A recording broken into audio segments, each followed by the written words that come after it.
এ বাবা, ব্রাইড তো এবার ঘুমোতে ঘুমোতে পড়েই যাবে। তো আজকে আমাদের কাজ আছে মানিকতলাতে, তো মানিকতলা থেকে একটু ভেতরে। তো আমরা চলে এসেছি, এবার ব্রাইডের সাথে কথা বলছি যে কোন লোকেশনে যেতে হবে। তো চলো আজকে ব্রাইডের লুক দেখ। তো জানি না, ব্রাইডরা আমাদের সব সময় বলে মানে যেই যে ওই লোকেশানগুলোর নাম চেনা জানা, যেমন তমলুক বললো মানিকতলা, তারপরে যে কতটা ভেতরে রাস্তা হয় সেটা আর বলে না আমাদের। তারপরে যখন আমি সেই লোকেশানে যাই দেখি যে কত দূর রাস্তা, আর সব জায়গায় এই সিঁড়ি, আমার ভালো লাগে না। আমাদের 3 তলায় সাজাতে দিয়েছে, বিভৎস গরম, মানে আমি রীতিমতো ঘামছি, অবস্থা খারাপ। জল খাচ্ছে, কুলারটার থেকে যেন গরম হাওয়া বেরোচ্ছে প্রচুর। এটা আমাদের খুব দরকার ছিল, বল, এটা আমাদের খুব দরকার ছিল।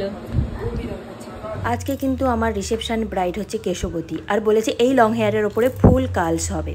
ভাবতে পারছো, তার ওপরে পুরো চুলটা ভেজা, তার ওপরে আগের দিনের ব্যাক কমিং। তো আমি আর আমার স্টুডেন্ট মিলে দুজন লেগেছি, ও একটা করে সেকশান নিয়ে চুলগুলোকে জট ছাড়াচ্ছে, আর আমি একটা একটা সেকশান নিয়ে কালস শুরু করে দিয়েছি।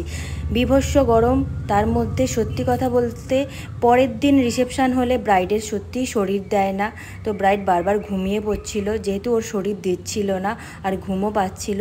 ব্রাইড কিন্তু খুব শান্ত, একদম প্রবলেম করেনি বা একদম খুঁতখুঁতে নয়। তো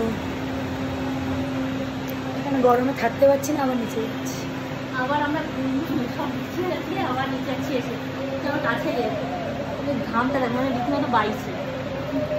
সত্যি সিঁদুর পরলে মুখটা পাল্টে যায়। বলো আমার ব্রাইডকে কি মিষ্টি লাগছে। তো বল আজকে কেমন লাগলো আমার কাছে সেজে, আর তোর লোকেশনও বলবি। আমার লোকেশন তমলুকে মানিকতলাতে।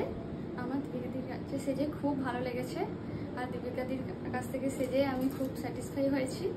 আর আমার মানে সব কিছু যা যা মানে আমার রিকোয়ারমেন্ট ছিল সব কিছু ফিল আপ হয়েছে। তুই স্যাটিসফাই তো? হ্যাঁ হ্যাঁ। আর কালকে বোনের মেকআপ কেমন ছিল? কালকে বোনের মেকআপ খুব সুন্দর ছিল। চলো ওকে একটু দেখিয়ে নিচ্ছি তোমাদের কাছ থেকে। তো অবশ্যই জানিও আমার ব্রাইডকে কেমন লাগছে। আর আগের দিন ওর বোন এসেছিলো আমার বাড়িতে সাজতে, তো ওরও একটা ফটো তোমাদের দেখিয়ে দিচ্ছি। তো ওকেও কেমন লাগছে তোমরা সবাই কিন্তু কমেন্টে জানিও। আমাদের সাজানো শেষ হয়ে গেছে, এবার আমরা বাড়ি যাব। গরমটা কেমন বল বাইরে? হ্যাঁ প্রচুর বিভৎস, মানে আমরা টোটোতে যাচ্ছি 45 মিনিটের রাস্তা মানিকতলা থেকে। এখন আমরা ওয়ারেস খেতে খেতে যাচ্ছি, মানে এত খেতে বেজে গেছে। তলাতে ফুচকো খাচ্ছি, দেখাচ্ছি কেমন।